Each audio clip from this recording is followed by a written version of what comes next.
MLC ఎన్నికలపై Congress party ప్రత్యేక వ్యూహరచన చేస్తోంది. గ్రాడ్యుయేట్ ఎమ్మెల్సీ ఎన్నికల్లో గెలుపే లక్ష్యంగా పావులు కదుపుతోంది. టీచర్స్ కోటాలో సంఘాలే చూసుకుంటాయి అనే ఆలోచనలో హస్తం పార్టీ ఉన్నట్లు ప్రచారం జరుగుతోంది. టీపీసీసీ చీఫ్ మహేష్ కుమార్ గౌడ్ నేతృత్వంలో జూమ్ మీటింగ్ జరిగింది. మీటింగ్లో CM Revanth Reddy, party in charge Meenakshi Natarajan మంత్రులు పాల్గొన్నారు. 50 ఓట్లకు ఒక ఇన్ఛార్జి నియమించాలని సీఎం రేవంత్ రెడ్డి అన్నారు.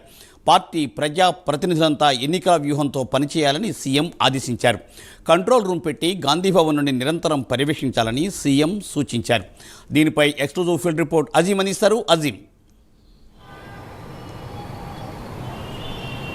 థ్యాంక్ యూ మూర్తి. ఏదైతే కాంగ్రెస్ పార్టీ గ్రాడ్యుయేట్ ఎమ్మెల్సీకి సంబంధించిన అంశంలో చాలా సీరియస్గా తీసుకుంది. ఎందుకంటే అది కాంగ్రెస్ పార్టీకి సంబంధించిన సిట్టింగ్ స్థానం. గతంలో ఏదైతే కాంగ్రెస్ పార్టీకి సంబంధించిన సీనియర్ నేత జీవన్ రెడ్డి ఆ స్థానంలో గెలుచున్నారు. సో జీవన్ రెడ్డి ఈసారి పోటీ చేయకపోవడంతో ఆల్ ఫోర్స్ సంస్థలకు సంబంధించిన చైర్మన్ వి నరేందర్ రెడ్డికి కాంగ్రెస్ పార్టీ ఆ టికెట్ కేటాయించింది. అయితే గతంలో ప్రతిపక్షంలో ఉన్నప్పుడే కాంగ్రెస్ పార్టీ ఆ స్థానాన్ని కైవసం చేసుకుంది. ఇప్పుడు ప్రజెంట్ కాంగ్రెస్ పార్టీ రాష్ట్రంలో అధికారంలో ఉంది. సో ఖచ్చితంగా సిట్టింగ్ స్థానం కూడా అయింది. సో ఇది ఖచ్చితంగా కాంగ్రెస్ పార్టీ ఆ స్థానం గెలవాల్సిన అవసరం ఉంది. లేదంటే మాత్రం కాంగ్రెస్ పార్టీ ఒకవేళ ఓడిపోయినట్టయితే ఖచ్చితంగా ప్రజల్లో వ్యతిరేకత ఉందని చెప్పి ప్రతిపక్షాలు తీవ్రమైన స్థాయిలో ఏదైతే విమర్శలు చేసే అవకాశం ఉన్న నేపథ్యంలో కాంగ్రెస్ పార్టీ సీఎం రేవంత్ రెడ్డి అలాగే పీసీసీ చీఫ్ మహేష్ కుమార్ గౌడ్ ఏదైతే ప్రత్యేక వ్యూహాలు కూడా రచించారు. ప్రతి 50 మంది ఓటర్లకు ఒక ఇన్ఛార్జిని ఇప్పటికే నియమించింది పార్టీ. సో ఓవరాల్గా చూసుకున్నట్టయితే ఏదైతే ఉమ్మడి ఏదైతే ఆదిలాబాద్, నిజామాబాద్, మెదక్ అలాగే కరీంనగర్కి సంబంధించినటువంటి జిల్లాలకు సంబంధించినటువంటి గ్రాడ్యుయేట్ ఎమ్మెల్సీ ఎన్నికలపై ప్రత్యేక శ్రద్ధ పెట్టింది. దీనికి సంబంధించి 42 నియోజకవర్గాలు ఆ పరిధిలో ఉంటాయి. సో ఈ పరిధిలో ఉన్నటువంటి ప్రతి నియోజకవర్గానికి కూడా ఇప్పటికే ఇన్ఛార్జ్ నియమించింది. ప్రతి మండలానికి కూడా ఇన్ఛార్జ్లను నియమించిన పరిస్థితి మనకు కనిపిస్తుంది. ఇప్పటికే కాంగ్రెస్ పార్టీకి సంబంధించిన నేతలంతా కూడా మనం చూసుకున్నట్లయితే గత 2 రోజుల నుంచి కూడా ఏదైతే పీసీసీ చీఫ్ మహేష్ కుమార్ గౌడ్ అలాగే మంత్రి జూపల్లి కృష్ణారావు నిజామాబాద్లో, సీతక్క ఆదిలాబాద్లో, శ్రీధర్ బాబు కరీంనగర్లో ఇలా ఎవరికి వారు ఎక్కడికి ఎక్కడ ప్రచారం చేస్తున్నారు. ఎందుకంటే కాంగ్రెస్ పార్టీకి గ్రాడ్యుయేట్ ఎమ్మెల్సీ అభ్యర్థి గెలుపు ఖచ్చితంగా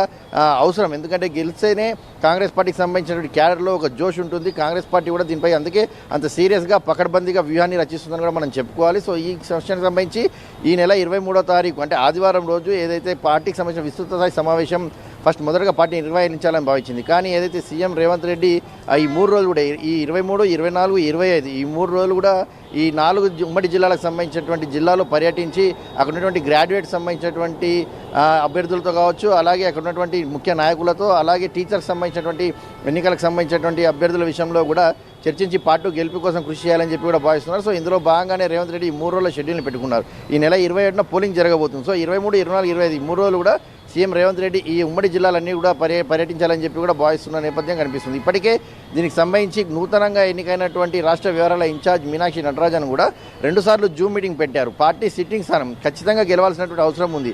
యువతకు కాంగ్రెస్ పార్టీ ఎంతో చేసింది. సో మనం ఇప్పుడు ఏదైతే సంక్షేమ పథకాలు మనం ఏవైతే ప్రవేశపెట్టామో అవి ప్రజల్లోకి మరింత బలంగా తీసుకోవాల్సిన అవసరం ఉంది. విస్తృతంగా ప్రచారం చేయాల్సిన అవసరం ఉంది.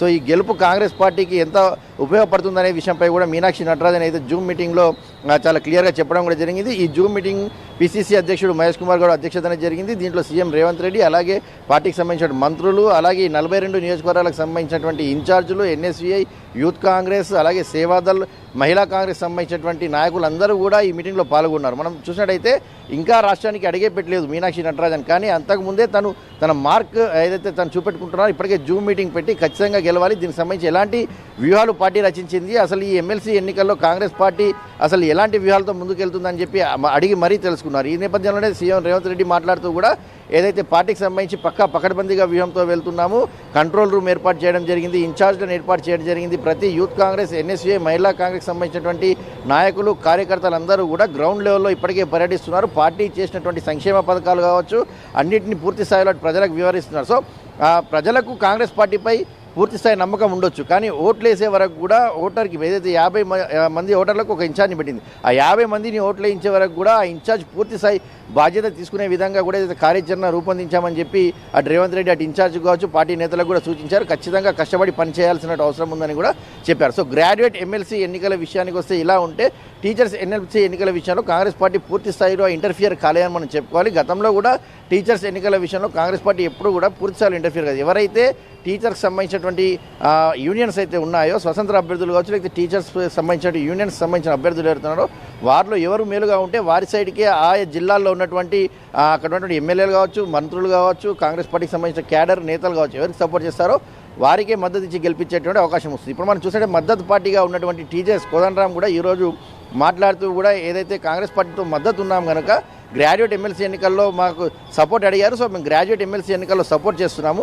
టీచర్స్ ఎన్నికల విషయానికి వచ్చినట్టయితే మేము స్వతంత్ర అభ్యర్థులకు అటు గోపాల్ రెడ్డి కావచ్చు, అలాగే అశోక్ కుమార్, ఈ ఇద్దరు అభ్యర్థులకు స్వతంత్ర అభ్యర్థులకే పార్టీ పోటీ చేస్తుంది. ఎందుకంటే ఎక్కడ కాంగ్రెస్ పార్టీ తమను ఇప్పటివరకు కూడా టీచర్స్ ఎన్నికల విషయంలో మద్దతు కోరలేదు. సో మా కోసం పనిచేసినటువంటి నాయకులు స్వచ్ఛంగా అంటే ఫెయిర్గా ఉన్నటువంటి క్యాండిడేట్స్ కోసం టీచర్స్ మద్దతు ఇస్తుందని చెప్పాను. సో ఈ నేషన్లో టీచర్స్ ఎన్నికల విషయంలో కాంగ్రెస్ పార్టీ కాస్త దూరంగానే ఉంది. సో నేరుగా ఇంటర్ఫియర్ కాకుండా పరోక్షంగానే ఏదైతే టీచర్స్ మంచి అభ్యర్థులు ఉన్నారో వాళ్ళకి సపోర్ట్ చేస్తుంది. సో ఓవరాల్గా కాంగ్రెస్ పార్టీ ఏదైతే గ్రాడ్యుయేట్ ఎమ్మెల్సీ ఎన్నికలు మాత్రం ఖచ్చితంగా అభ్యర్థిని గెలిపించుకోవాలనే ఒక ధీమాతో ప్రత్యేక ప్రకటబందీ వ్యూహాలతో అయితే ముందుకెళ్తుందని మనము చెప్పుకోవచ్చు మూర్తి.